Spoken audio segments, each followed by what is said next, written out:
পান গুটখার পিকে লালে লাল supreme court, নেশাবন্ধে নির্দেশিকা জারি আদালতের। Hi everyone, welcome back to my channel অঞ্জনার ব্যঞ্জনা।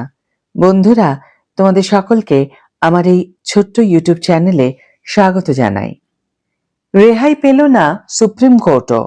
দেওয়ালে, বেসিনে, এমনকি মেঝেতেও ছড়িয়ে রয়েছে গুটখার পিক। পান মশলা খেয়ে থুতু ফেলেছেন নেশাড়ুরা, আর তার পাশ দিয়েই হেঁটে যেতে হচ্ছে দেশের তাবড় আইনজীবী বিচার প্রার্থীদের। কেউ নাক সিঁটকে দেখছেন, কেউ মুখে রুমাল চাপা দিচ্ছেন, একেবারে গা ঘিনঘিনে ব্যাপার। এই পরিস্থিতি সামাল দিতে কড়া নির্দেশিকা জারি করল দেশের শীর্ষ আদালত। গুটখার পিক থেকে শীর্ষ আদালতকে বাঁচাতে গত 11ই ফেব্রুয়ারি নির্দেশিকা জারি করেছে শীর্ষ আদালত। সেখানে বলা হয়েছে, আদালতে আসা অনেকেই গুটখা, পান মশলা, তামাক চিবিয়ে দেওয়ালের কোণে, ওয়াশ বেসিনে পিক ফেলছেন। এর ফলে আদালত চত্বর নোংরা তো হচ্ছেই, জল নিকাশি ব্যবস্থাও ব্যাহত হচ্ছে। গুটখার পিক থেকে সংক্রমণের সম্ভাবনা রয়েছে বলেও নির্দেশিকায় আশঙ্কা প্রকাশ করেছে শীর্ষ আদালত। তাই সবার কাছে আর্জি আদালতের, আইনজীবী এবং আদালতে আসা বিচার প্রার্থীদের কাছে সুপ্রিম কোর্ট চত্বর পরিষ্কার পরিচ্ছন্ন রাখার আর্জি জানিয়েছে শীর্ষ আদালত। নির্দেশিকায় বলা হয়েছে, সবাইকে বলা হচ্ছে আদালত চত্বরে গুটখা, পান মশলা খেয়ে থুতু ফেলবেন না, পরিষ্কার পরিচ্ছন্নতা বজায় রাখুন। বিচার প্রার্থীদেরও সমস্যায় পড়তে হয় বলে নির্দেশিকায় জানিয়েছে সুপ্রিম কোর্ট। দেশের সর্বত্র একই ছবি।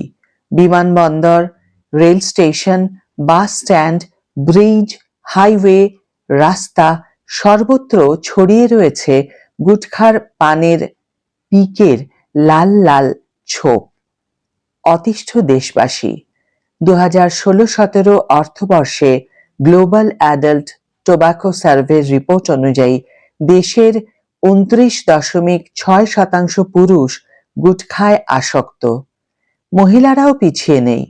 12.8% মহিলা গুটখার নেশা করেন বলে সমীক্ষায় উঠে এসেছে।